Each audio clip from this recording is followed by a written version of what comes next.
ಕಳೆದ ಲೋಕಸಭಾ ಚುನಾವಣೆಯಲ್ಲಿ ಬೆಂಗಳೂರು ಗ್ರಾಮಾಂತರ ವಿಧಾನಸಭಾ ಕ್ಷೇತ್ರದಲ್ಲಿ ಕಾಂಗ್ರೆಸ್ ಪಕ್ಷದ ಪರವಾಗಿ ದುಡಿದ ಮತದಾರರಿಗೆ ಹಾಗೂ ಕಾಂಗ್ರೆಸ್ ಪಕ್ಷದ ಕಾರ್ಯಕರ್ತರುಗಳಿಗೆ ನಮ್ಮ ನೆಚ್ಚಿನ ನಾಯಕರಾದ ಶ್ರೀ ಡಿ.ಕೆ. ಸುರೇಶ್ ಅವರ ನೇತೃತ್ವದಲ್ಲಿ ಕೃತಜ್ಞತೆ ಸಲ್ಲಿಸುವ ಕಾರ್ಯಕ್ರಮವನ್ನು ಏರ್ಪಡಿಸಿದ್ದರು.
ಇವತ್ತು ಲೋಕಸಭಾ ಕ್ಷೇತ್ರದ ಚುನಾವಣೆ ಆದಮೇಲೆ ತಮ್ಮೆಲ್ಲರೂ ಸಹ ಕೃತಜ್ಞತೆಗಳನ್ನು ತಿಳಿಸಬೇಕು, ನಿಮ್ಮೆಲ್ಲರನ್ನ ಮಾತಾಡಿಸ್ಬೇಕು.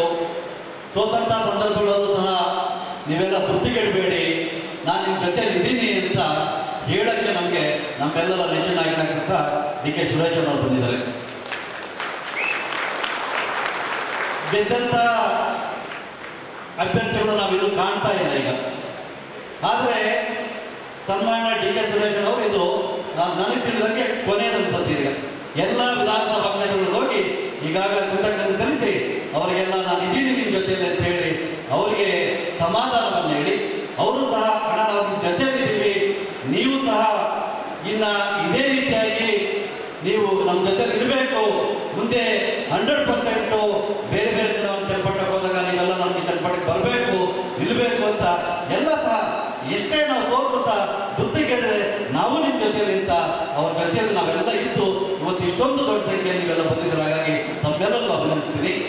ಅದೇ ರೀತಿಯಾಗಿ ವಿಧಾನಸಭಾ ಕ್ಷೇತ್ರದ ಚುನಾವಣೆಗಳಾಗಿ MP ಆದ್ಮೇಲೆ ನಂದು ಸಹ ಪದವೀಧರ ಕ್ಷೇತ್ರದ ಚುನಾವಣೆ ನಡೆದಾಗ ಆ ಚುನಾವಣೆಯಲ್ಲಿ ಸುಮಾರು 36 ವರ್ಷಗಳಿಂದ ನಾವು ಯಾರೂ ಗೆದ್ದಿದ್ದಂಥ ಸಂದರ್ಭದಲ್ಲಿ ನಿಮ್ಮೆಲ್ಲರ ಸಹಕಾರ, ನಿಮ್ಮೆಲ್ಲರ ಬೆಂಬಲದಿಂದ ನನಗೂ ಸಹ ಆಶೀರ್ವಾದ ಮಾಡಿ ಗೆಲ್ಲಕ್ಕೆ ಅವಕಾಶ ಮಾಡಿಕೊಟ್ಟಿದ್ದಾರೆ ನಮ್ಮ ನಾಯಕರಿಗೂ ಮತ್ತು ತಮಗೂ ಸಹ ಅಭಿನಂದನೆ ಸಲ್ಲಿಸ್ತೀನಿ. ಮೊನ್ನೆ ನಡೆದಂಥ ಲೋಕಸಭೆಯಲ್ಲಿ ನಾವು ಹಿನ್ನಡೆ ಆದರೂ ಸಹ ನಾವು ನಿಮ್ಮ ಜೊತೆಲಿದ್ದೀವಿ. ಆಗಿದೆ ಎಲೆಕ್ಷನ್ ಯಾವ ರೀತಿ ಆಗಿದೆ, ಏನಾಗಿದೆ ಅನ್ನೋದನ್ನ ಎಲ್ಲರೂ ಆತ್ಮಾವಲೋಕನ ಮಾಡ್ಕೋಬೇಕು. ಇಲ್ಲಿ ಪಕ್ಷವನ್ನು ತಲೆಮಟ್ಟದಿಂದ ನಾವು ಗಟ್ಟಿಪಡಿಸ್ಬೇಕು, ನಿಮ್ಮ ಜೊತೆಲಿ ಆಗಿದ್ದೀವಿ ಅಂದ್ಬಿಟ್ಟು ಹೇಳಲಿಕ್ಕೆ ಬಂದು ಈ ಸಭೆಯ ಅಧ್ಯಕ್ಷತೆಯನ್ನು ವಹಿಸಿರ್ತಕ್ಕಂಥ ನಿಮ್ಮೆಲ್ಲರ ನೆಚ್ಚಿನ ನಾಯಕರು, ಈ ಭಾಗದ ಅಭಿವೃದ್ಧಿಕಾರರು, ಇಡೀ ಬೆಂಗಳೂರು ದಕ್ಷಿಣ ವಿಧಾನಸಭಾ ಕ್ಷೇತ್ರದಲ್ಲಿ ಏನೆಲ್ಲ ಕೆಲಸ ಕಾರ್ಯಗಳಾಗಿದ್ದರೂ ಸಹ ಇವತ್ತು 4 ಬಾರಿ MLA ಕೃಷ್ಣಪ್ಪನವ್ರು ಗೆದ್ದಿದ್ರೆ ಅವ್ರು ಯಾವುದೇ ಕೆಲಸ ಮಾಡಲಿಲ್ಲ. ಏನಾದರೂ ಕೆಲಸ ಮಾಡಿದರೆ ಸನ್ಮಾನ್ಯ ಡಿ.ಕೆ. ಸುರೇಶ್ ಅವರು MP ಆದಂಥ ಸಂದರ್ಭದಲ್ಲಿ 11 ವರ್ಷಗಳಲ್ಲಿ ಮಾಡಿದಂಥ ಅಭಿವೃದ್ಧಿ ಕಾರ್ಯಗಳು ಎಲ್ಲರ ಕಣ್ಣು ಕಾಣ್ತಾ ಇದೆ. ಅವರ ಒಂದು ಅಧ್ಯಕ್ಷತೆಯಲ್ಲಿ ಈ ಸಭೆ ನಡೀತಾ ಇದೆ. ಸನ್ಮಾನ್ಯ ಡಿ.ಕೆ. ಸುರೇಶ್ ಅವರೇ, ಮೊನ್ನೆ ಬೆಂಗಳೂರು ದಕ್ಷಿಣ ವಿಧಾನಸಭಾ ಕ್ಷೇತ್ರದ ಇನ್ಚಾರ್ಜ್ ಅಂತ ತಗೊಂಡು ನಮಗೆಲ್ಲ ಮಾರ್ಗದರ್ಶನವನ್ನು ನೀಡ್ತಾ ಇಲ್ಲಿ ಚುನಾವಣಾ ಉಸ್ತುವಾರಿಯನ್ನು ಹೊಂದಿರತಕ್ಕಂಥ MLC ರವೀಣ್ಣವರೇ, ಮೊನ್ನೆ ತಾನೇ ನಮಗೆಲ್ಲ ಶಕ್ತಿಯನ್ನು ಕೊಡಲಿಕ್ಕೆ ಸುಮಾರು ಒಂದು 5-6 ಬಾರಿ ಆಗಿರೋ ಹಿಂದೆ ನಾವು ಗೆದ್ದಿದ್ವಿ. ಈ ಸಾರಿ ಪದವೀಧರ ಕ್ಷೇತ್ರದ ಒಂದು ಚುನಾವಣೆಯಲ್ಲಿ ಗೆದ್ದಂಥ ಈಗ ತಾನೇ ತಮ್ಮೆಲ್ಲ ಉದ್ದೇಶಿಸಿ ಮಾತನಾಡಿದಂಥ ರಾಮೋಜಿಗೌಡ್ರೆ, ನಮ್ಮ ಜಿಲ್ಲಾಧ್ಯಕ್ಷರಾದ ಓ ಮಂಜುಣ್ಣವರೇ, ವೇದಿಕೆ ಮೇಲೆ ಇರ್ತಕ್ಕಂಥ ಎಲ್ಲ ಗಣ್ಯಮಾನ್ಯರೇ, ಬ್ಲಾಕ್ ಅಧ್ಯಕ್ಷರುಗಳೇ, ಮಹಿಳಾ ಬ್ಲಾಕ್ ಅಧ್ಯಕ್ಷರುಗಳೇ, ಎಲ್ಲ ಗಣ್ಯಮಾನ್ಯರೇ, ಬಂದಿರ್ತಕ್ಕಂಥ ಎಲ್ಲ ಕ್ಷೇತ್ರದ ಎಲ್ಲ ಹಿರಿಯ ಮುಖಂಡರೇ, ಪಕ್ಷದ ಎಲ್ಲ ಅಭಿಮಾನಿಗಳೇ, ನಿಜವಾಗ್ಲೂ ನನಗಾದ್ರೂ ತುಂಬ ನೋವಾಗುತ್ತೆ. ಯಾಕಂದರೆ ಸೋತವ್ರಿಗೆ ಆ ಕಷ್ಟ ಏನು ಅಂದ್ಬಿಟ್ಟು ನನಗೆ ಗೊತ್ತು. ನಾನು 2 ಸಾರಿ ಆ ನೋವನ್ನು ಅನುಭವಿಸಿದ್ದೇನೆ. 11 ವರ್ಷಗಳ ಕಾಲ ಈ ಕ್ಷೇತ್ರದಲ್ಲಿ ಏನೆಲ್ಲ ಕಾರ್ಯಗಳು ನಡೆದಿದೆ ಅದು ನನಗೆ ಗೊತ್ತು. ಯಾಕೆಂದರೆ ಪ್ರತಿ ಪಂಚಾಯಿತಿ ವ್ಯಾಪ್ತಿಯಲ್ಲಿ, ಪ್ರತಿ ಬೂತ್ ಮಟ್ಟದಲ್ಲಿ, ಪ್ರತಿ ಈ BBMP ವಾರ್ಡ್ ಮಟ್ಟದಲ್ಲಿ ಇರ್ಬೋದು, ಏನೆಲ್ಲ ಕೆಲಸ ಕಾರ್ಯಗಳಾಗಿದೆ ಅನ್ನೋದು ತಮ್ಮೆಲ್ಲರ ಕಣ್ಮುಂದೆ ಇದೆ. ಮೊನ್ನೆ ಈ ಚುನಾವಣೆ ಈ ಘೋಷಣೆ ಆದಮೇಲೆ ಹಿಂದೆ 2011ರಿಂದ ಮಾಡಿರ್ತಕ್ಕಂಥ ಕಾರ್ಯಗಳು ಒಂದಲ್ಲ ಎರಡಲ್ಲ ನೂರಾರು. ನಾನೇ ಹೇಳಿದೆ ಮೊನ್ನೆ ನನ್ನ ಪಂಚಾಯಿತಿಯಲ್ಲಿ ಸುಮಾರು ಹಿಂದೆ ನಡೆದಾಗ ಸುಮಾರು ಒಂದು 30 ಕೋಟಿ ಕೆಲಸ ಆಗಿತ್ತು. ಈಗಲೂ ಸಹ ಒಂದಷ್ಟು ಕೆಲಸವನ್ನು ಕೊಟ್ಟಿದ್ರು. ನನ್ನ ಪಂಚಾಯಿತಿಯಲ್ಲೇ ನಾನು 200 ಮತವನ್ನು ಕಡಿಮೆ ಕೊಟ್ಟಿದ್ದಕ್ಕೆ ವಿಷಾದವನ್ನು ಕೇಳ್ತೀನಿ. ನನಗೆ ಗೊತ್ತಿಲ್ಲ, ನಾನೇ ಹುಡುಕ್ತಾ ಇದ್ದೀನಿ ಎಲ್ಲಿ ನಮಗೆ ಮತ ಕಮ್ಮಿ ಬಂತು, ಎಲ್ಲಿ ಕಮ್ಮಿ ಬಂತು ಅಂದ್ಬಿಟ್ಟು ನಾನೇ ಹುಡುಕ್ಲಿಕ್ಕೆ ಪ್ರಯತ್ನ ಮಾಡ್ತಾ ಇದ್ದೀನಿ. ನನಗೆ ಅರ್ಥ ಆಗ್ತಾ ಇಲ್ಲ. ಇಡೀ ನಮ್ಮ ಆ ಕಡೆ ಇದರಲ್ಲಿ ಜಿಗಣಿ ಹೋಗ್ಲಿಕ್ಕೆ ನನಗೇನು ಮತ ಬಂದಿತ್ತು, ನನಗೆ ಸುಮಾರು 4,000 ಲೀಡ್ ಬಂದಿತ್ತು.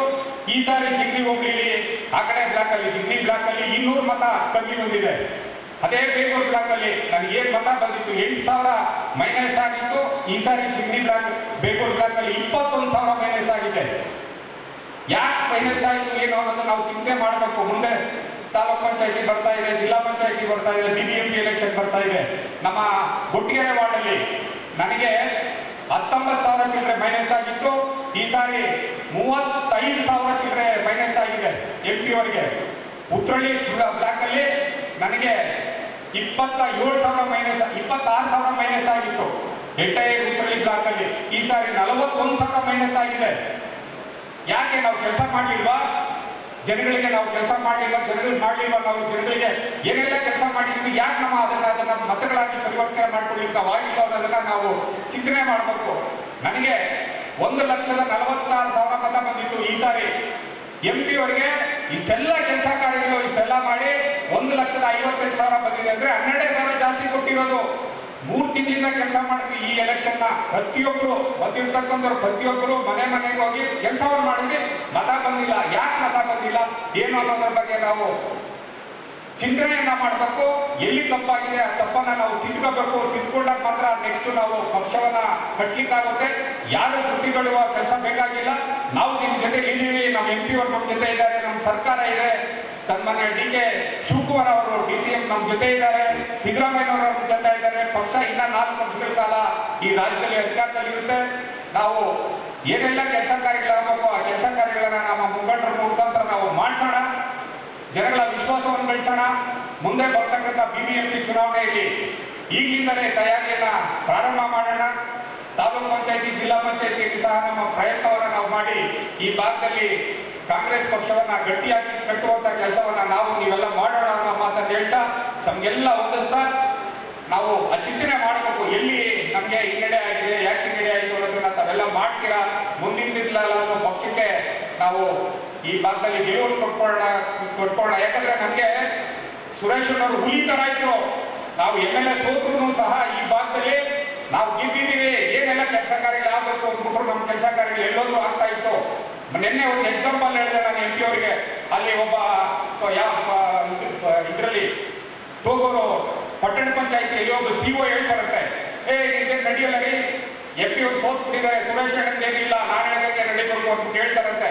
ಇಲ್ಲಿ ದೊಡ್ಡ ಸಂದರ್ಭದ ಹತ್ರ ಒಂದು ಸ್ಟ್ಯಾಚ್ಯೂ ಮಾಡಲಿಕ್ಕೆ, ಕೆಂಪೇಗೌಡರದ ಒಂದು ಸ್ಟ್ಯಾಚ್ಯೂ ಮಾಡಲಿಕ್ಕೆ ಅಲ್ಲಿ ಜಾಗ ಫಿಕ್ಸ್ ಮಾಡಿದ್ದಾರೆ ನಮ್ಮವರು, ನಮ್ಮ ದೇವರಾಜಣ್ಣವರು ಎಲ್ಲ ನಮ್ಮ ಮುಖಂಡರು. ಅಲ್ಲಿ ಸ್ಟ್ಯಾಚ್ಯೂ ನಾವು ನಮ್ಮ ಸುರೇಶ್ ಅವ್ರ ಮುಖಾಂತರ ಅಲ್ಲಿ ಸ್ಟ್ಯಾಚ್ಯೂ ಮಾಡಬೇಕು, ಅಲ್ಲಿ ಒಂದು ಕೆಂಪೇಗೌಡರ ಸ್ಟ್ಯಾಚ್ಯೂ ಇರಬೇಕು ಅಂತ ಅಲ್ಲಿ ಜಾಗವನ್ನು ಐಡೆಂಟಿಫಿಕೇಶನ್ ಮಾಡಿ ಅಲ್ಲಿ ಒಂದು ಇದನ್ನ ಮಾಡಿದ್ರೆ ಕೃಷ್ಣಪ್ಪನವ್ರು ಹೇಳ್ತಾರಂತೆ, ಅವ್ರಿಗೆಲ್ಲ ಮುಗೀತು, ಈಗ ಏನಿದ್ರು ನಮ್ದು ನಾನು ಹೇಳ್ದಂಗೆ ಅಂದ್ಬಿಟ್ಟು ನಡ್ತಾರಂತೆ.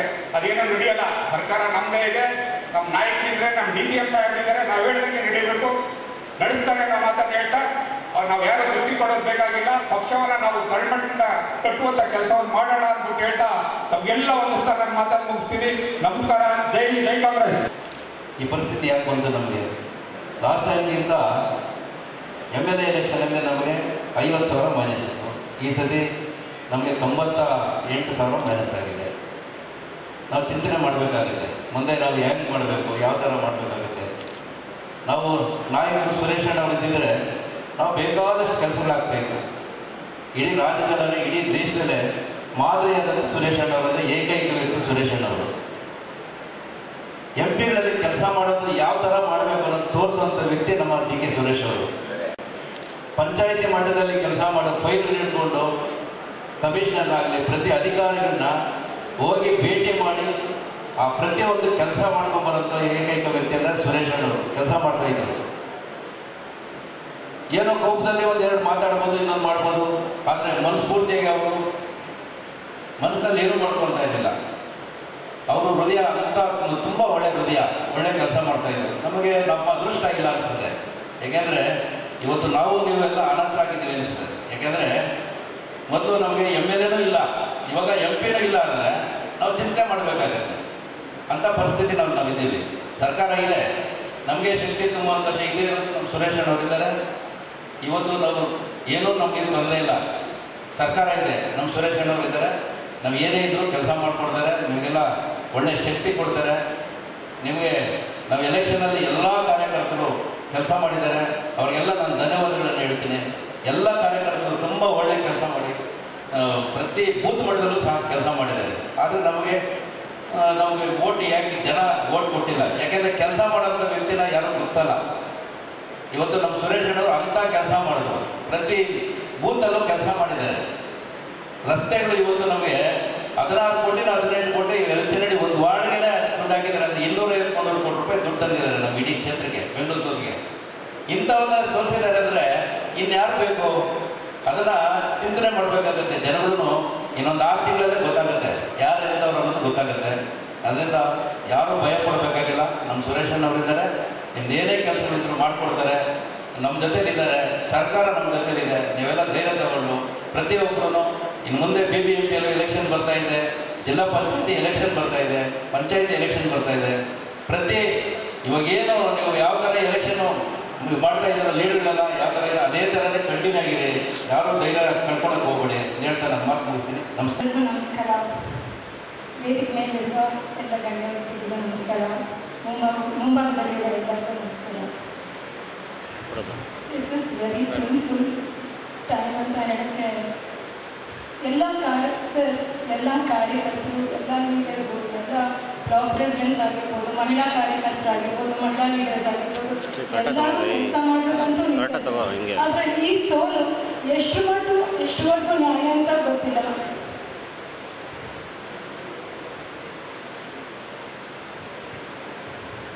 ಜನ ರಾಂಗ್ ಡಿಸಿಷನ್ ತಗೊಂಡಿದ್ದಾರೆ ಆಲ್ರೆಡಿ. ಜನ ಸೋಲಿಸಿರೋದು ನಡೆದಾಡೋ ದೇವ್ರನ್ನ, ಕೆಲಸ ಮಾಡ್ಕೊಂಡಿರೋ ದೇವ್ರನ್ನ, ಕೆಲಸ ಮಾಡಿಸ್ಕೊಂಡಿರೋ ದೇವ್ರನ್ನ. ಇದ್ರ ಮೇಲೆ ಏನಿವತ್ತು ಈ ಸಭೆ ಕರೆದಿದ್ದಾರೆ, ಒಂದು ಪ್ರತಿಯೊಬ್ಬರಿಗೂ ಒಂದು ನೋವು ಆಗುವಂಥ ಒಂದು ದಿನ. ನಾವು ಈ ಒಂದು ದಿನ ಇಷ್ಟೆಲ್ಲ ಕಾರ್ಯಕರ್ತರು, ನಾನು ಹೇಳ್ತಾ ಇದ್ದೆ ಹೊರಗಡೆ ನಿಂತ್ಕೊಂಡು,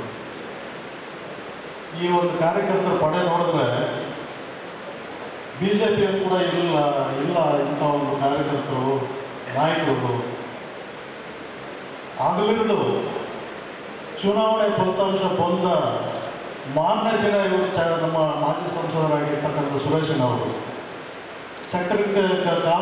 ಚಕ್ರಗಳನ್ನು ಕಟ್ಕೊಂಡು ಆಗಲೂ ರಾತ್ರಿಯಿಂದ ಈ ಕ್ಷೇತ್ರಗಳ ಅಭಿವೃದ್ಧಿಗೆ ಅವ್ರು ಎಷ್ಟು ಶ್ರಮಿಸಿದ್ದಾರೆ, ಎಷ್ಟು ಕಷ್ಟಪಟ್ಟಿದ್ದಾರೆ, ಅವರು ಎಷ್ಟು ಅವರ ಒಂದು ಜೀವವನ್ನು ತೇದಿದ್ದಾರೆ ಈ ಕ್ಷೇತ್ರಕ್ಕೆ ಅಂತೇಳಿ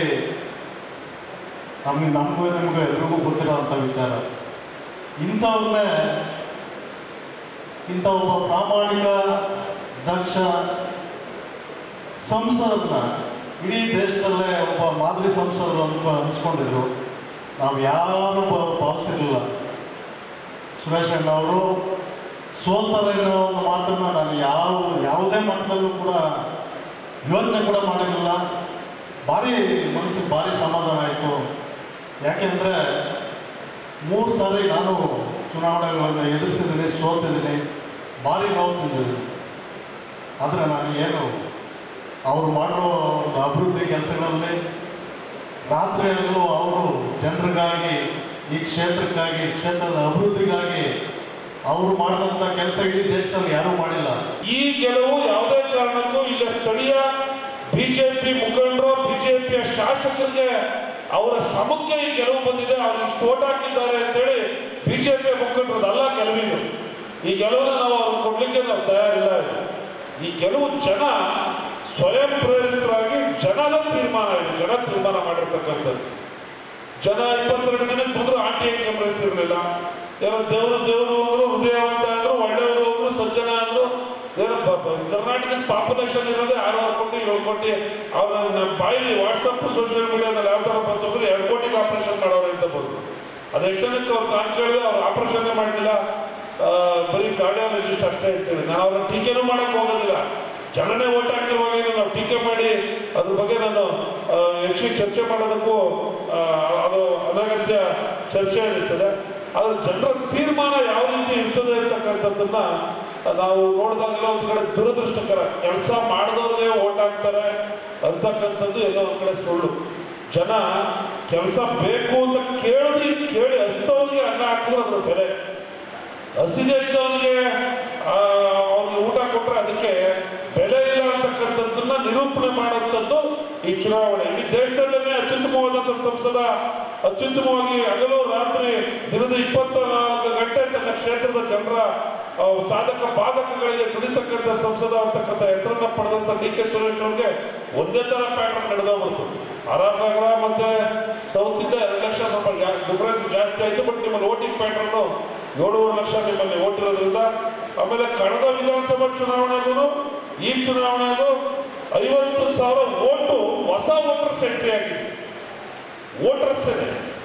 ವೋಟರ್ಸ್ ರಿಜಿಸ್ಟರ್ ಆಗಿದ್ದು, ಎನ್ರೋಲ್ ಆಗಿದ್ದು 50,000 ವೋಟ್ ಎನೌನ್ಸ್ ಆಯಿತು. ಆ ಹೊಸ ಓಟು ಯುವಕರು ಇರ್ಬೋದು ಅಥವಾ ಇನ್ನಿತರ ವಾಲಂಟಿಯರ್ ಆಗಿ ಎನ್ರೋಲ್ ಮಾಡ್ಕೊಂಡಿದ್ದವ್ರ ಸಂಖ್ಯೆನೂ ಭಾಳಷ್ಟು ಇತ್ತು. ಅಪಾರ್ಟ್ಮೆಂಟ್ಗಳಲ್ಲಿ ಅವರವರ ಆನ್ಲೈನಲ್ಲಿ ಎನ್ರೋಲ್ ಮಾಡ್ಕೊಂಡಿದ್ದವ್ರ ಸಂಖ್ಯೆನೂ ಭಾಳಷ್ಟು ಇತ್ತು. ಅದು ಕೂಡ ಓಟಿನ ಪ್ರಮಾಣ ರಮೇಶ್ ಹೇಳ್ತಾ ಇದ್ರಲ್ಲ, ಅದಕ್ಕೆ ಪರ್ಸೆಂಟೇಜ್ ಆಗೋದಕ್ಕೆ ಅದು ಕೂಡ ಒಂದು ಕಾರಣ ಅಂತ ಅಂದ್ಕೊಂಡಿದ್ದೀನಿ. ಇನ್ನು ಒಟ್ಟಾರೆಯಾಗಿ ನೀವು ಯಾರು ಧೃತಿಗಿಡಬೇಕಾದಂಥ ಸಂದರ್ಭ ಅಂತಿಲ್ಲ. ಎಲ್ಲ ಒಂದು ಚುನಾವಣೆ ನಡೀಬೋದು, ಇನ್ನೊಂದು ಚುನಾವಣೆ ಪಾರ್ಲಿಮೆಂಟ್ ಅಂತೆಲ್ಲ ನಡೀತದೆ. ಇವತ್ತು ನಡೆಯೋ ಚುನಾವಣೆ ಇವತ್ತು ಎಲೆಕ್ಷನ್ ನಡೆದ್ರೆ ಇದೇ ಪಾರ್ಲಿಮೆಂಟಲ್ಲಿ ಇನ್ನೊಂದು ಥರದ ರಿಸಲ್ಟ್ ಬರ್ತದೆ. ಈಗಾಗಲೇ ಜನರು ನಮ್ಮ ಗ್ರಾಮಾಂತರ ಪ್ರದೇಶದಲ್ಲಿ ಜನ ಕಣ್ಣೀರು ಹಾಕ್ತಾ ಇರೋದು, ಆ ಜನರ ಭಾವನೆಗಳು ಇವತ್ತು ನಡೀತಾ ಇರ್ತಕ್ಕಂಥದ್ದು ನಾವು ಡಿ.ಕೆ. ಸುರೇಶ್ ಅವರು ಆ ಸಂದರ್ಭಗಳಿಗೆ, ಆ ಕ್ಷೇತ್ರಗಳಿಗೆ ಹೋದಂಥ ಸಂದರ್ಭದಲ್ಲಿ ಅವ್ರು ತೋರ್ತಾ ಇರ್ತಕ್ಕಂಥ ಪ್ರೀತಿ. ಓಟ್ ಹಾಕ್ಬಿಟ್ಟವ್ರೆ, ಮಂಜುನಾಥ್ ನಮ್ಮ ಜೊತೆಲಿದ್ದವ್ರೆ, ಒಂದಷ್ಟು ಜನ ಓಟ್ ಹಾಕ್ಬಿಟ್ಟವ್ರೆ, ತಿರ್ಗಾಗಿ ಬಂದು ನಿಂತ್ಕೋತವ್ರೆ, ಕೈ ಸಿಕ್ಕೋತವ್ರೆ ಅಷ್ಟೇ. ಒಳ್ಳೆಯವರು ಅಂತ ಓಟ್ ಹಾಕ್ಬಿಟ್ಟ ಕಾರಣ, ಬದಲಾವಣೆಗೆ ಅಂತ ಓಟ್ ಹಾಕ್ಬಿಟ್ಟ ಕಾರಣ, ಏನೋ ಒಂದು ಮೂಮೆಂಟಲ್ಲಿ ಓಟ್ ಹಾಕ್ಬಿಟ್ಟು ಅಂತಕ್ಕಂಥ ವಾತಾವರಣ. ನಾವು 10 ವರ್ಷ ಹಿಂದಕ್ಕೆ ಹೋದೋ, 10 ವರ್ಷ ಹಿಂದಕ್ಕೆ ಹೋದು ನಮಗೆ ಅಭಿವೃದ್ಧಿ ಹೋಯ್ತು, ನಮಗೆ ಏನಕ್ಕಪ್ಪ ಆಗ್ತಾ ಯಾರ್ದೋ ಮೇಲೆ ಹಾಕ್ಬಿಟ್ಟು ಅಂತೇಳಿ ಆ ಪಶ್ಚಾತ್ತಾಪ ಪರಿತಾಪ ಪಡ್ತಾ ಇರ್ತಕ್ಕಂಥದ್ದನ್ನ ನಾವು ಈಗಾಗಲೇ ನಾವು ನೋಡ್ತಾ ಇದ್ದೀವಿ. ನಾನು ಡಿ.ಕೆ. ಸುರೇಶ್ ಅವರು ಬೆಂಗಳೂರು ಸೌತಿಗೆ ಬಂದಮೇಲೆ ಬೆಂಗಳೂರು ಸೌತಲ್ಲಿ ಅತ್ಯಂತ ಬೃಹತ್ ಆಗಿರ್ತಕ್ಕಂಥ ಕ್ಷೇತ್ರ ಒಂದು ಹಿಡ್ತಾನೆ ಇರಲಿಲ್ಲ. ಇಲ್ಲಿ ನಿಮ್ಮ ಅಂಜನಾಪುರದಿಂದ ಹಿಡಿದು ನೀವೇನು ತಮಿಳುನಾಡು ಬಾರ್ಡರ್ವರೆಗೂ ನೀವೇನಿದ್ದೀರಿ, ಕ್ಷೇತ್ರ ಒಂದು ಸಂಘಟನಾತ್ಮಕವಾಗಿ ಒಂದು ಹಿಡ್ತಾನೆ ಇರಲಿಲ್ಲ. ಇವತ್ತು ಅತ್ಯಂತ ಅಚ್ಚುಕಟ್ಟಾಗಿ ಒಂದು ಸಂಘಟನೆ ಆಗಿದೆ. ಈ ಸಂಘಟನೆ ಆಗಿರ್ತಕ್ಕಂಥದ್ದು ಮುಂದಿನ ದಿನಗಳಲ್ಲಿ ನೀವು ಏನು ಬರ್ತಕ್ಕಂಥ BBMP ಚುನಾವಣೆಯಲ್ಲಿ ದಯಮಾಡಿ ಒಂದು ತಾವೆಲ್ಲ ಶ್ರಮ ವಹಿಸಿದ್ರೆ ಜನ ತೀರ್ಮಾನ, ಜನಕ್ಕೆ ಆ ತೀರ್ಮಾನದಲ್ಲಿ ಮತ್ತೆ ಕಾಂಗ್ರೆಸ್ ಪಕ್ಷ ಇಲ್ಲಿ ಮತ್ತೆ ಪುನಶ್ಚೇತನ ಗುಂಡೇಗಳ್ತದೆ ಅಂತಕ್ಕಂಥ ಒಂದು ಖಚಿತವಾದಂಥ ಒಂದು ಭರವಸೆ ನನಗಿದೆ. ಅದರಿಂದ ಯಾರೂ ದುಡ್ಡಿಗಳೇ ತಾವು ಕೆಲಸ ಮಾಡ್ತಕ್ಕಂಥದ್ದು, ತಾವೆಲ್ಲ ಮುಂದಿನ ದಿನಗಳಲ್ಲಿ ಪಕ್ಷದ ಪರವಾಗಿ ಕೆಲಸ ಮಾಡ್ತಕ್ಕಂಥದ್ದನ್ನು ಮಾಡಬೇಕು ಅಂತೇಳಿ ಹೇಳ್ತಾ, ದಕ್ಷಿಣ ವಿಧಾನಸಭಾ ಕ್ಷೇತ್ರದ ಇಲ್ಲಿ ನಡೆದಿರ್ತಕ್ಕಂಥ ಪಕ್ಷದ ಎಲ್ಲ ಕಾರ್ಯಕರ್ತರು ಹಾಗೂ ಮುಖಂಡರುಗಳೇ, ಎಲ್ಲ ನನ್ನ ಸಹೋದರ ಸಹೋದರಿಯರೇ, ಸ್ನೇಹಿತರೆ, ವೇದಿಕೆ ಮೇಲಿರ್ತಕ್ಕಂಥ ಜಿಲ್ಲಾ ಕಾಂಗ್ರೆಸ್ನ ಅಧ್ಯಕ್ಷರಾದಂಥ ಮಂಜೂರವರೇ, ವಿಧಾನ ಪರಿಷತ್ನ ಸದಸ್ಯರಾದಂಥ ರವಿಯವರೇ, ನೂತನವಾಗಿ ಆಯ್ಕೆಯಾದಂಥ ವಿಧಾನ ಪರಿಷತ್ನ ಸದಸ್ಯರಂಥ ರಾಮೋಜಿ ಗೌಡ್ರೆ, ಆರ್ ಕೆ ರಮೇಶ್ ಅವರೇ, ಬ್ಲಾಕ್ ಕಾಂಗ್ರೆಸ್ನ ಅಧ್ಯಕ್ಷರೇ, ಎಲ್ಲ ಗೌರವಾನ್ವಿತ ಮುಖಂಡರೇ, ಸ್ನೇಹಿತರು, ಇವತ್ತು ತಮ್ಮನ್ನೆಲ್ಲ ಭೇಟಿ ಮಾಡಬೇಕು ಅಂತ ಹೇಳಿ ನಮ್ಮೆಲ್ಲ ಬ್ಲಾಕ್ ಕಾಂಗ್ರೆಸ್ನ ಅಧ್ಯಕ್ಷರಿಗೆ ಮತ್ತು ಜಿಲ್ಲಾಧ್ಯಕ್ಷರಿಗೆ ಆರ್ ಕೆ ರಮೇಶ್ ಅವರಿಗೆ ಮನವಿ ಮಾಡಿದೆ. ನಮ್ಮನ್ನು ಭೇಟಿ ಮಾಡಿ ಮಾತನಾಡಬೇಕು ಅಂತೇಳಿ. ಸೊ ಅವರು ಇವತ್ತು ಸಭೆಯನ್ನು ನಿಗದಿ ಮಾಡಿ ತಮ್ಮನ್ನೆಲ್ಲ ಆಹ್ವಾನ ಕೊಟ್ಟಿದ್ದಾರೆ. ಆಹ್ವಾನಕ್ಕೆ ಮನ್ನಣೆ ನೀಡಿ ತಾವೆಲ್ಲ ಹೆಚ್ಚಿನ ಸಂಖ್ಯೆಯಲ್ಲಿ ಬಂದಿದ್ದೀರಿ. ತಮ್ಮೆಲ್ಲರಿಗೂ ವಿಶೇಷವಾಗಿ ಧನ್ಯವಾದಗಳನ್ನು ನಾನು ತಿಳಿಸಲಿಕ್ಕೆ ಬಯಸ್ತೇನೆ. ಮೊನ್ನೆ ನಡೆದಂಥ ಚುನಾವಣೆ ಬಹುಶಃ ರಾಜಕಾರಣದಲ್ಲಿ ಸುಮಾರು 35 ವರ್ಷಗಳ ಕಾಲ ನಾನು 10 ವರ್ಷ 11 ವರ್ಷ ಸಕ್ರಿಯವಾಗಿ ಚುನಾವಣಾ ಕಣದಲ್ಲಿದ್ದೆ. ಅದಕ್ಕಿಂತ ಮುಂಚೆ ಡಿ ಕೆ ಶಿವಕುಮಾರ್ ಅವರ ಒಡನಾಟದಲ್ಲಿ 35 ವರ್ಷಗಳಲ್ಲಿ ಸಾಕಷ್ಟು ಚುನಾವಣೆಗಳನ್ನು ನಾನು ಮಾಡಿದ್ದೇನೆ, ಎದುರಿಸಿದ್ದೇನೆ, ಕಾರ್ಯಕರ್ತರುಗಳ ಜೊತೆ ಓಡಾಡಿದ್ದೇನೆ. ಅವರ ದುಃಖದುಮಾನಗಳನ್ನು ಎಲ್ಲವನ್ನು ಕೂಡ ಬಹಳ ಹತ್ತಿರದಿಂದ ನೋಡಿ ಬೆಳೆದಂಥವ್ರು. ಸೊ ಹಾಗಾಗಿ ನನಗೆ ಸಿಕ್ಕಂಥ ಅವಕಾಶದಲ್ಲಿ ತಾವು ತೋರಿಸಿದಂಥ ಪ್ರೀತಿ, ವಿಶ್ವಾಸ, ಗೌರವ ಅದನ್ನು ನಾನು ಯಾವತ್ತೂ ಕೂಡ ಮರೀಲಿಕ್ಕೆ ಸಾಧ್ಯ ಇಲ್ಲ ಅಂತಕ್ಕಂಥದ್ದನ್ನು ಕೂಡ ನನ್ನ ಸಂದರ್ಭದಲ್ಲಿ ಹೇಳಲಿಕ್ಕೆ ಬಯಸ್ತೇನೆ. ಏನು ಚುನಾವಣೆಗಳು ನೋಡ್ತಾನೆ ಬಂದಿದ್ದೇನೆ, ಆದರೆ ಈ ಒಂದು ಚುನಾವಣೆ, ನನ್ನ ಲೋಕಸಭಾ ಚುನಾವಣೆ, ಮೊನ್ನೆ ನಡೆದಂಥ ಲೋಕಸಭಾ ಚುನಾವಣೆ, ನಮ್ಮ ಕಾರ್ಯಕರ್ತರಲ್ಲಿನ ಒಗ್ಗಟ್ಟು, ನಮ್ಮ ಮುಖಂಡರಲ್ಲಿನ ಒಗ್ಗಟ್ಟು, ನಮ್ಮ ನಾಯಕರು ತೋರಿಸಿದಂಥ ಪ್ರೀತಿ, ವಿಶ್ವಾಸ ಬಹುಶಃ ನಾನು ಯಾವತ್ತೂ ಕೂಡ ನೋಡಿರಲಿಲ್ಲ. ಬಹುಶಃ ನನಗೆ ಪದಗಳು ಹೇಳಲಿಕ್ಕೂ ಕೂಡ ಸಾಧ್ಯ ಆಗೋದಿಲ್ಲ ಅಂತ ಕಾಣಿಸ್ತದೆ. ಸೊ ಡಿ ಕೆ ಸುರೇಶ್ ಅವ್ರು ಗೆಲ್ಲೇಬೇಕು, ನಮ್ಮ ಪಕ್ಷ ಗೆಲ್ಲೇಬೇಕು ಅಂಥೇಳಿ ಸುಮಾರು ಸತತವಾಗಿ ಏನೇ ಭಿನ್ನಾಭಿಪ್ರಾಯಗಳಿದ್ರು, ಏನೇ ವೈಮನಸ್ಸಿದ್ರು, ಕಾರ್ಯಕರ್ತರುಗಳು, ಮುಖಂಡರು ತಾವುಗಳೆಲ್ಲ ಎಷ್ಟು ಹಗಲು ರಾತ್ರಿ ಕೆಲಸ ಮಾಡಿದ್ದೀರಿ ಅಂತ ಹೇಳಿದ್ರೆ ಬಹುಶಃ ಖಂಡಿತ ನಾನು ನಿಮ್ಮ ಋಣವನ್ನು ತೀರಿಸಲಿಕ್ಕೆ ನನ್ನ ಜೀವನದಲ್ಲಿ ಸಾಧ್ಯ ಆಗ್ತದೋ ಇಲ್ವೋ ಅಂಥೇಳಿ ನಾನು ಹೇಳಲಿಕ್ಕೆ ಸಾಧ್ಯ ಆಗ್ತಾ ಇಲ್ಲ. ಅನೇಕ ಬಾರಿ ಅನೇಕರಿಗೆ ನಾನು ಹೇಳಿದೆ, ರವಿಯವರು ಹೇಳಿದೆ, ಯಾರ ಮೇಲೆ ಕೋಪ ಇದ್ರೂ ಕೂಡ ಏನೇ ಮುನ್ಸ್ತಾಟ, ಗುದ್ದಾಟ, ಕಾರ್ಯಕರ್ತರುಗಳಿಗೆ, ಮುಖಂಡರಿಗೆ ಬೇಜಾರಿದ್ರು ಕೂಡ ಆದರೆ ಎಲ್ಲರಿಗೂ ಒಂದೇ ಒಂದು ಆಸೆ, ನನಗೆ ಚುನಾವಣೆ ಮಾಡಬೇಕು ಅಂತೇಳಿ ಒಂದು ಪ್ರಾಮಾಣಿಕವಾದಂಥ ಪ್ರಯತ್ನವನ್ನು ತಾವೆಲ್ಲರೂ ಕೂಡ ಬಹಳ ಸಂತೋಷದಿಂದ ಹಗಲು ರಾತ್ರಿ ಕಷ್ಟಪಟ್ಟು ಕೆಲಸ ಮಾಡಿದ್ದೀರಿ. ಸೊ ಅದಕ್ಕೆ ನಾನು ಧನ್ಯವಾದ ಹೇಳಲೇಬೇಕು ಅಂತೇಳಿ ನಾನು ಇವತ್ತು ತಮ್ಮನ್ನು ಇಲ್ಲಿ ಕರೆದಿದ್ದೇನೆ. ಬಹುಶಃ ಈ ಒಂದು ಚುನಾವಣೆ ಮತ್ತೆ ನನ್ನ ಜೀವನದಲ್ಲಿ ನಾನು ನೋಡ್ತೀನೋ ಇಲ್ವೋ ಗೊತ್ತಿಲ್ಲ, ಅಂಥ ಒಂದು ಚುನಾವಣೆ ಎಲ್ಲ ತಾವೆಲ್ಲರೂ ಕೂಡ ಪ್ರಾಮಾಣಿಕತೆಯಿಂದ, ಗೌರವದಿಂದ, ನನ್ನ ಮನಸ್ಸಿಗೆ ತೃಪ್ತಿ ಆಗುವ ರೀತಿಯಲ್ಲಿ ತಾವೆಲ್ಲರೂ ಕೂಡ ಹಗಲು ರಾತ್ರಿ ಕೆಲಸ ಮಾಡಿದ್ದಕ್ಕೆ ತಮ್ಮೆಲ್ಲರಿಗೂ ಕೂಡ ನಾನು ಧನ್ಯವಾದಗಳನ್ನು ಹೇಳಬೇಕು ಅಂತ ಹೇಳಿ ನಾನು ಈ ಸಂದರ್ಭದಲ್ಲಿ ನಾನು ನನ್ನ ಸಾಷ್ಟಾಂಗ ನಮಸ್ಕಾರಗಳನ್ನು ತಿಳಿಸಲಿಕ್ಕೆ ನಾನು ಬಯಸ್ತೇನೆ.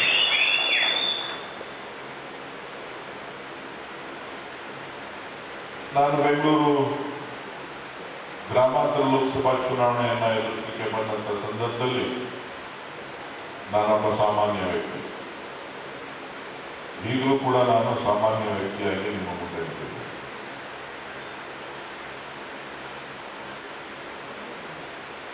ನಾನು ಯಾರು ಗೊತ್ತಿರಲಿಲ್ಲ. ಡಿ ಕೆ ಶಿವಕುಮಾರ್ ತಮ್ಮ ಅಂತ ಹೇಳಿ ತಾವೆಲ್ಲ ಪ್ರೀತಿ ವಿಶ್ವಾಸದಿಂದ ಬಹಳ ಗೌರವದಿಂದ ಉಪಚುನಾವಣೆಯಲ್ಲಿ ನನ್ನನ್ನು ಆಯ್ಕೆ ಮಾಡಿಕೊಟ್ರು. ಅದಾದ ಮೇಲೆ 2 ಚುನಾವಣೆಗಳು ನಡೆದಿತ್ತು. ಆ 2 ಚುನಾವಣೆಗಳನ್ನು ಕೂಡ ತಾವು ಆಶೀರ್ವಾದ ಮಾಡಿದ್ರಿ. ನಾನೇನು ಹೇಳ್ತೇನೆ ಅದನ್ನೆಲ್ಲವನ್ನು ಕೂಡ ಚಾಚು ತಪ್ಪದೆ ಮಾಡ್ತಾ ಬಂದಿದ್ದೀರಿ. ಜೊತೆಗೆ ಒಂದು ಪಕ್ಷವನ್ನ ಇಂದು ಬೃಹತ್ತಾದಂಥ ಒಂದು ದೊಡ್ಡ ಕ್ಷೇತ್ರದಲ್ಲಿ ಸದೃಢವಾಗಿ ಅಲ್ಲಿಂದ ಇಲ್ಲಿವರೆಗೂ ಸುಮಾರು 600 ಬೂತ್ ಲೆಕ್ಕದಲ್ಲಿ ತಗೊಂಡ್ರೆ ಕನಿಷ್ಠ ಇದು 3-4 ವಿಧಾನಸಭಾ ಕ್ಷೇತ್ರ ಆಗಿದೆ. ಅಷ್ಟು ದೊಡ್ಡದಂಥ ಕ್ಷೇತ್ರ.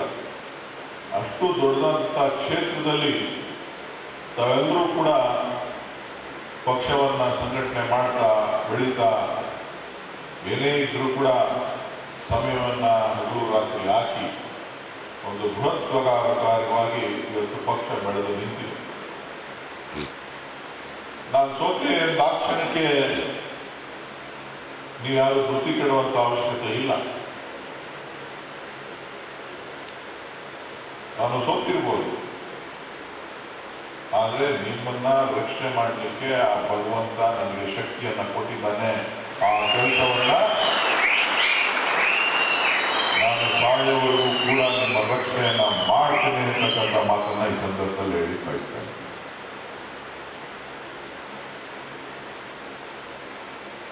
ಕೆಲವರು ಆರ್ ಕೆ ರಮೇಶ್ ಅವರು ಹೇಳ್ತಾ ಇದ್ರು, ಎಲ್ಲ ಬಿಜೆಪಿಯವರು ಹಂಗಂತಾರೆ ಹೀಗಂತಾರೆ.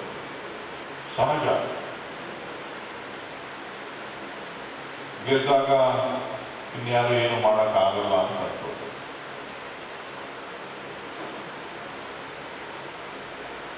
ಚೇರ್ ಇದೆಲ್ಲ ಬಹಳ ಮುಳ್ಳು, ಅದು ಬಹಳ ಕಷ್ಟಕರವಾದಂಥ ಚೇರು. ಈಗ ಚೇರಿಂದ ಆಚೆ ಬಂದಿದೆ. ಸಂಘಟನೆನೂ ಮಾಡ್ಬೋದು, ಹೋರಾಟನೂ ಮಾಡ್ಬೋದು. ಆ ಹೋರಾಟದ ಮನೋಭಾವವನ್ನು ನನ್ನ ಜೊತೆ ಎಲ್ಲರೂ ಕೂಡ ಬೆಳೆಸಬೇಕು ಅಂತಕ್ಕಂಥ ಮಾತನ್ನು ಈ ಸಂದರ್ಭದಲ್ಲಿ ಹೇಳಿದ್ದಾರೆ. ಚುನಾವಣೆಯಿಂದ ಚುನಾವಣೆಗೆ ಫಲಿತಾಂಶಗಳು ವ್ಯತಿರಿಕ್ತವಾಗ್ತಾ ಇರ್ತವೆ. ನೀವೆಲ್ಲ ಏನು ಅಂದ್ಕೊಂಡಿದ್ರಿ, ನಾವು ಸೋತ್ಬಿಟ್ಟು MP ಅವ್ರಿಗೆ ಹೋಗಿ ಹಿಂಗೆ ಮಗ ತೋರಿಸೋದು, ಸುರೇಶ್ ಅವ್ರಿಗೆ ಹಿಂಗೆ ಮಗ ತೋರಿಸೋದು. ನೀವು ಯಾರೂ ಸೋತಿಲ್ಲ. ನಾನು ಚುನಾವಣೆಯಲ್ಲಿ ಮತ ಕೇಳುವಂಥ ಸಂದರ್ಭದಲ್ಲಿ ನಾನಿಷ್ಟೇ ಕೇಳಿದ್ದು, ನಾನು ಕೆಲಸ ಮಾಡಿದ್ದೇನೆ, ನನಗೆ ಕೂಲಿ ಕೊಡಿ ಅಂತ ಹೇಳಿ ನನಗೆ ಅವಕಾಶ ಕೊಟ್ಟಿದ್ರಿ. ನಾನು ಈ ನಾಡಿನ ಗೌರವವನ್ನು ಕಾಪಾಡಲಿಕ್ಕೆ ಈ ನೆಲ, ಜಲ, ಭಾಷೆ, ಈ ರಾಜ್ಯದ ಹಿತವನ್ನು ಕಾಪಾಡುವಂಥ ಪ್ರಯತ್ನವನ್ನು ಮಾಡಿದ್ದೇನೆ. ನನಗೆ ನೀವು ಆಶೀರ್ವಾದ ಮಾಡಿ ಈ ರಾಜ್ಯದ ಗೌರವವನ್ನು ಎತ್ತಿಡಿದ್ದೇನೆ ಅಂತ ಮತವನ್ನು ಕೇಳಿ, ಈ ಕನ್ನಡಿಗರ ಗೌರವವನ್ನು ಹೆಚ್ಚಿಸ್ತೇನೆ ಅಂತೇಳಿ ಮತವನ್ನು ಕೇಳಿ. ಆದರೆ ಜನ ಇಲ್ಲ, ನಿನಗಿನ್ನ ಒಳ್ಳೆಯವರಿದ್ದಾರೆ, ನೀನು ಎಷ್ಟೋ ಅಂತೇಳಿ ನನ್ನನ್ನು ಸಾರಾಸಗಟ್ಟಾಗಿ ತಿರಸ್ಕಾರ ಮಾಡಿ ಇವತ್ತು ನನ್ನನ್ನು ವಿಶ್ರಾಂತಿಯನ್ನು ಕೊಟ್ಟಿದ್ದಾರೆ ಹೊರತು ನಾನು ಸೋತಿದ್ದೇನೆ ಹೊರತು ನೀವ್ಯಾರೂ ಸೋತಿಲ್ಲ. ನಿಮ್ಮಿಂದ ನಾನು ಸೋತಿಲ್ಲ. ನನ್ನ ವೈಯಕ್ತಿಕ ವರ್ಚಸ್ಸನ್ನ ಜನ ಒಪ್ಪಲಿಲ್ಲ, ಹಾಗಾಗಿ ಸೋತಿದ್ದೇನೆ. ನೀವು ಯಾರು ಕೂಡ ಅನ್ಯತಾ ಭಾವಿಸಬಾರ್ದು. ಕಾರಣ ಏನು ಅಂತಂದ್ರೆ, ಅಯ್ಯೋ ಅವನು ಸರಿ ಮಾಡಲಿಲ್ವಂತೆ, ಇವ್ರು ಸರಿಯಾಗಿ ಮಾಡಲಿಲ್ವಂತೆ, ಅವನು ಹಂಗಂತೆ. ನನಗೆಲ್ಲರೂ ಕೂಡ ನನಗೆ ಹೆಮ್ಮೆ ನಮ್ಮ ಕಾರ್ಯಕರ್ತರುಗಳ ಬಗ್ಗೆ, ನಮ್ಮ ಮುಖಂಡರುಗಳ ಬಗ್ಗೆ.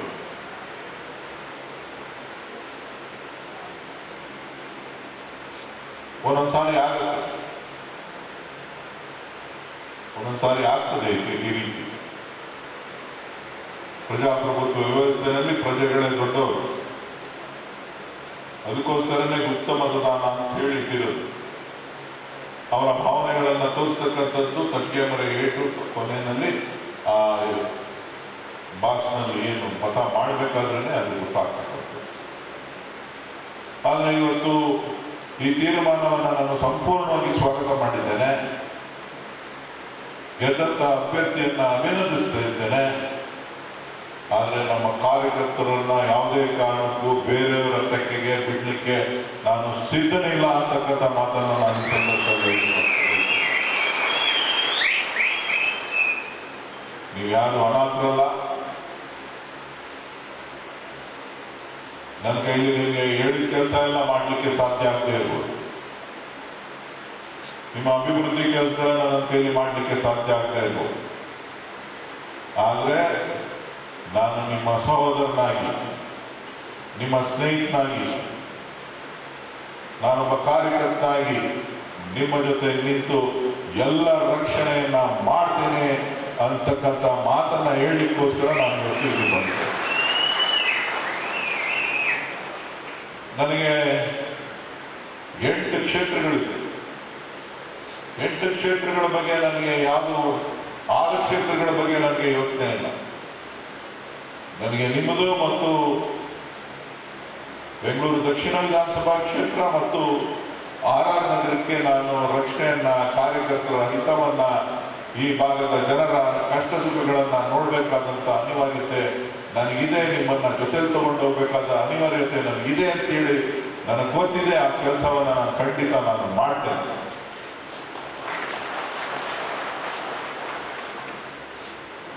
ಚುನಾವಣೆಗಳನ್ನ ಹೇಳಿದ್ದೇವೆ, ಬರುತ್ತೆ ಹೋಗ್ತದೆ. ಫಲಿತಾಂಶಗಳು ಒಂದು ಚುನಾವಣೆಗಿಂತ ಇನ್ನೊಂದು ಚುನಾವಣೆ ವಿಭಿನ್ನವಾಗಿರ್ತದೆ. ಯಾರು ಗೆದ್ದಿದ್ದಾರೆ? ಎಲ್ಲರೂ ಹೋದ್ರಿ ಮನೆಗಳಿಗೆ ಮತ ಕೇಳಲಿಕ್ಕೆ, ಹಗಲು ರಾತ್ರಿ ಕೆಲಸ ಮಾಡಿದ್ರು. 3 ತಿಂಗಳ ಕಾಲ ಕೆಲಸ ಮಾಡಿದ್ರು. 3 ತಿಂಗಳ ಕಾಲ ಬ್ಲಾಕ್ ಅಧ್ಯಕ್ಷರುಗಳಿಗೆ, ಜಿಲ್ಲಾಧ್ಯಕ್ಷರುಗಳಿಗೆ, ನಮ್ಮ ಮುಖಂಡರುಗಳಿಗೆ, ಕಾರ್ಯಕರ್ತರು ನೀವು ಹೋಗಿ ಅಂತ ಹೇಳಿದ್ರೆ 1 round, 2 round, 3 round, 4 round, 5 round, ಕೆಲವರು ಯಾವ್ಯಾವ ತಂತ್ರಗಾರಿಕೆಯನ್ನು ಉಪಯೋಗಿಸ್ಬೇಕು, ಎಲ್ಲ ರೀತಿಯ ಸುಸಜ್ಜಿತವಾದಂತಹ ತಂತ್ರಗಾರಿಕೆಯನ್ನ ಉಪಯೋಗಿಸಿದ್ರು ಕೂಡ ನಾವು ಇವತ್ತು ಸೋತಿದ್ದೇವೆ. ನಾವು ಸೋತಿರೋದು ವಿರೋಧ ಪಕ್ಷದ ಕಾರ್ಯತಂತ್ರಕ್ಕಲ್ಲ. ಯಾರೋ ಬಿಜೆಪಿಯವರು ಯಾರೋ ಕಾರ್ಯತಂತ್ರ ಮಾಡ್ಬಿಟ್ರು, ಅವರೆಲ್ಲ JDS ಕಾರ್ಯತಂತ್ರ ಮಾಡ್ಬಿಟ್ರು, ಅವರೇನೋ ಹೋರಾಟ ಮಾಡ್ಬಿಟ್ರು, ಅದಕ್ಕೆ ಗೆದ್ದುಬಿಟ್ರು. ನೀವು ಯಾರು ಅವರ ಹೋರಾಟದಿಂದ ಸೋತಿಲ್ಲ. ಇಲ್ಲಿ ಯಾರೋ MLA ಏನೇನೋ ಮಾಡ್ಬಿಟ್ಟು ಅದಕ್ಕೆ ಗೆದ್ದುಬಿಟ್ರು. MLA ಇಂದ ಗೆದ್ದಿಲ್ಲ, ಮಂತ್ರಿಗಳಿಂದ ಗೆದ್ದಿಲ್ಲ, ಇಲ್ಲಿ ಶಾಸಕರುಗಳಿಂದ ಗೆದ್ದಿಲ್ಲ. ಇಲ್ಲಿ ಗೆದ್ದಿರ್ತಕ್ಕಂಥದ್ದು ಜಾತಿ, ಇಲ್ಲಿ ಗೆದ್ದಿರ್ತಕ್ಕಂಥದ್ದು ಧರ್ಮ, ಇಲ್ಲಿ ಗೆದ್ದಿರ್ತಕ್ಕಂಥದ್ದು ಭಾವನೆ, ಇಲ್ಲಿ ಗೆದ್ದಿರ್ತಕ್ಕಂಥದ್ದು ಅಸೂಯೆ. ಈ ಮಾತ್ರ ಗೆದ್ದಿದೆ, ಹೊರತು ಬೇರೆ ಏನು ಗೆದ್ದಿಲ್ಲ. ಹಾಗಾಗಿ ಇವತ್ತು ನಾವು ಸೋತಿದ್ದೇವೆ.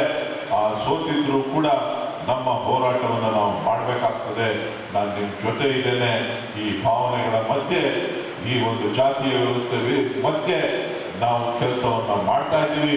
ಪ್ರಜಾಪ್ರಭುತ್ವ ವ್ಯವಸ್ಥೆಯನ್ನು ಉಳಿಸ್ಬೇಕು, ಈ ಸಂವಿಧಾನವನ್ನು ಉಳಿಸ್ಬೇಕು.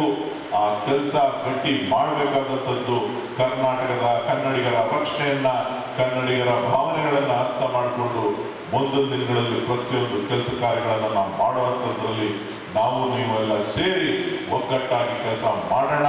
ನಾನೊಬ್ಬ ಸಾಮಾನ್ಯ ಕಾರ್ಯಕರ್ತನಾಗಿ ನಿಮ್ಮ ಜೊತೆ ಇದ್ದೇನೆ. ನೀವು ಧೃತಿಗೆಡುವಂಥ ಅವಶ್ಯಕತೆ ಇಲ್ಲ ಅಂತಕ್ಕಂಥದ್ದನ್ನ ಹೇಳ್ತಾ, ಇವತ್ತು ರಾಮೋಜಿಗೌಡರು ಮೊನ್ನೆ ಚುನಾವಣೆ ನಡೀತು. ಬಹುಶಃ ಯಾರು ಇಲ್ಲ ನಮಗಿಲ್ಲ, ರಾಮೋಜಿಗೌಡರೊಬ್ಬರು ಈಗ ನಮ್ಮ ಕೈ ಸಿಕ್ಕಿದ್ದಾರೆ. ಅವರ ನಾಯಕತ್ವದಲ್ಲಿ ಅವರನ್ನು ನೀವು ಕೂಡ ಬಳಸ್ಕೋಬಹುದು, ನಾವು ಕೂಡ ಬಳಸ್ಕೊಳ್ಳೋಣ. ಅವರಿಗೆ ಈ ಸಂದರ್ಭದಲ್ಲಿ ನಾನು ವಿಶೇಷವಾದಂಥ ಅಭಿನಂದನೆಗಳನ್ನು ಸಲ್ಲಿಸ್ತಾ, ಅವರಿಗೆ ಶುಭವಾಗಲಿ, ಒಳ್ಳೆಯ ನಾಯಕತ್ವವನ್ನು ಬೆಳೆಸ್ಕೊಳ್ಳಿಕ್ಕೆ ಒಂದು ಅವಕಾಶ ಸಿಕ್ಕಿದೆ. ಆ ಅವಕಾಶವನ್ನು ಬಳಸಿಕೊಂಡು ಈ ಕ್ಷೇತ್ರದ ಜನ ಮತ್ತು ನಿಮ್ಮ ಕ್ಷೇತ್ರ ವ್ಯಾಪ್ತಿ ಸಂಘಟನೆಯನ್ನು ಮಾಡುವಂಥ ಕೆಲಸ ಆ ಭಗವಂತ ನಿಮಗೆ ಶಕ್ತಿಯನ್ನು ಕೊಡಲಿ ಅಂತಕ್ಕಂಥ ಮಾತನ್ನು ನಾನು ಈ ಸಂದರ್ಭದಲ್ಲಿ ಹೇಳ್ತಾ, ನಾನು ಹೇಳೋದಿಷ್ಟೇ, ಚುನಾವಣೆ ಬರ್ತದೆ ಹೋಗ್ತದೆ.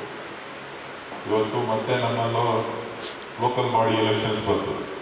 ಜಿಲ್ಲಾ ಪಂಚಾಯತಿ ಎಲೆಕ್ಷನ್ಸ್ ಬರ್ತದೆ, ತಾಲೂಕ್ ಪಂಚಾಯತಿ ಎಲೆಕ್ಷನ್ ಬರ್ತದೆ, BBMP ಚುನಾವಣೆ ಬರ್ತದೆ. ಏನಪ್ಪ 25,000 ಲೀಡ್ ತಗೋಬಿಟ್ಟವ್ರೆ ನನ್ನ ವಾರ್ಡ್. ಏನಪ್ಪ 16,000 ಲೀಡ್ ತಗೋಬಿಟ್ಟವ್ರೆ ನನ್ನ ವಾರ್ಡ್. ಆ ಭಾವನೆಯಿಂದ ಆಚೆ ಬನ್ನಿ, ಆ ಮನಸ್ಥಿತಿಯಿಂದ ಆಚೆ ಬನ್ನಿ. ಜನರ ಜೊತೆ ಇರ್ತಕ್ಕಂಥ ಜನರ ಜೊತೆ ಒಡನಾಟವನ್ನ, ಅವರ ಯೋಗಕ್ಷೇಮವನ್ನ ಪ್ರತಿನಿತ್ಯ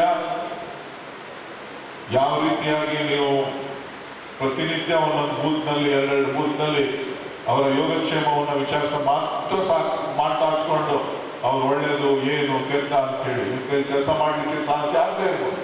ಆದರೆ ಅವರ ಯೋಗಕ್ಷೇಮವನ್ನು ವಿಚಾರಿಸ್ತಾ ಅವ್ರ ಜೊತೆ ಒಡನಾಟವನ್ನು ಇಟ್ಕೊಂಡು ನೀವು ನಿಮ್ಮ ಕಾರ್ಯತಂತ್ರವನ್ನ ನೀವು ಮುಂದಿನ ಚುನಾವಣೆಗೆ ಯಾವುದೇ ಸಂದರ್ಭದಲ್ಲಿ ಬರ್ಬೋದು.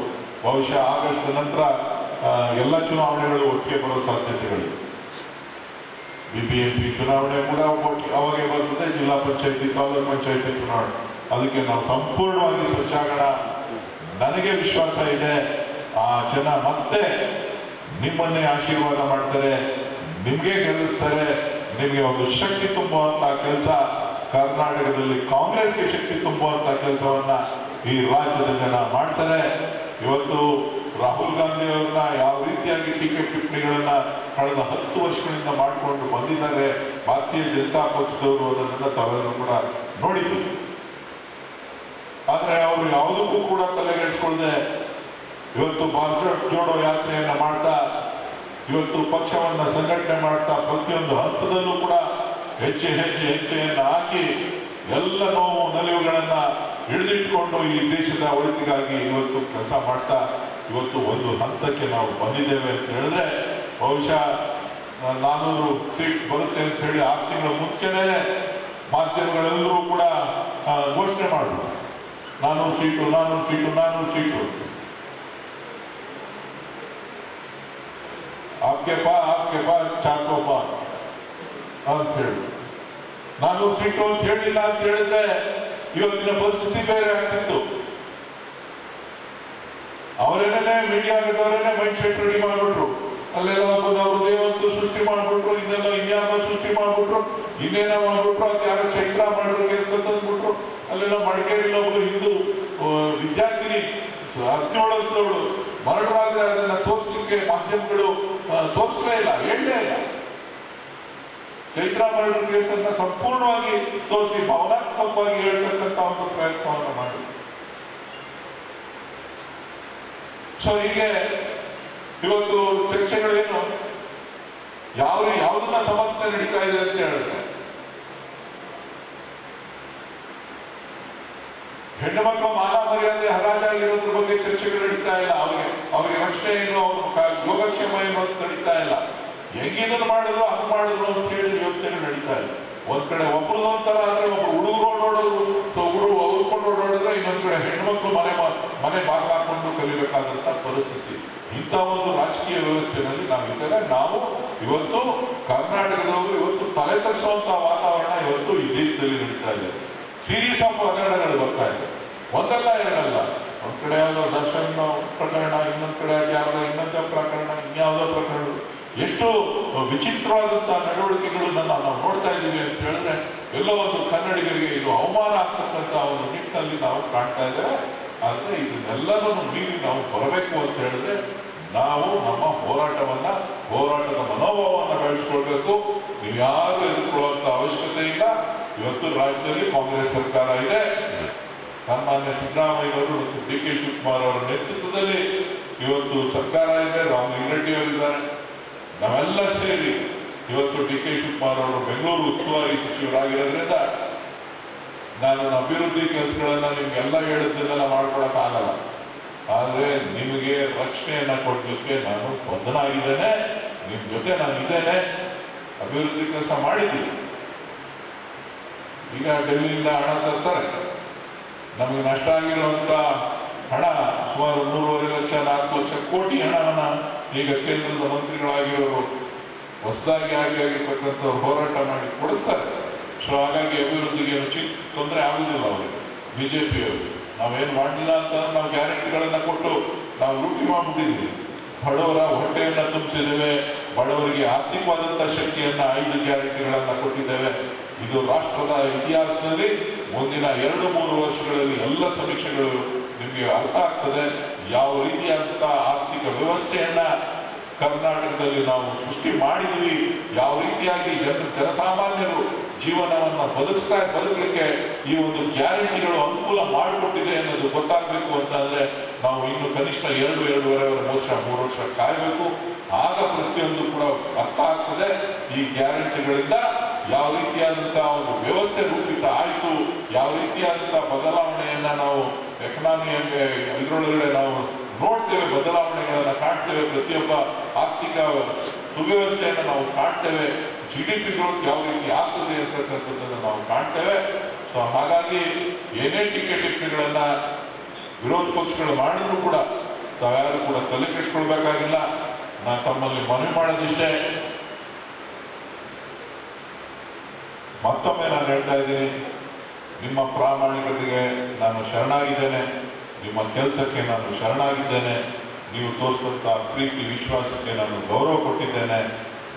ನನ್ನಿಂದ ನನ್ನ ಅವಧಿನಲ್ಲಿ ಏನಾದರೂ ನನ್ನಿಂದ ಅಚಾತುರ್ಯಗಳು, ತಪ್ಪುಗಳು ಅಥವಾ ಯಾರಿಗಾರ ಬೈದು ಮತ್ತೊಂದು ಏನಾರ ಅವಮಾನಗಳೇನಾರ ಆಗಿತ್ತು ಅಂತ ಅಂದರೆ ಎಲ್ಲರಲ್ಲಿ ಮತ್ತೊಮ್ಮೆ ನಾನು ಕ್ಷಮೆಯನ್ನು ಕೋರಿ ನನಗೆ ನೀಡಿದಂಥ ಒಂದು ಪ್ರೋತ್ಸಾಹಕ್ಕೆ ಸಹಕಾರಕ್ಕೆ ನಾನು ಯಾವತ್ತೂ ಕೂಡ ನಾನು ಋಣಿಯಾಗಿದ್ದೇನೆ.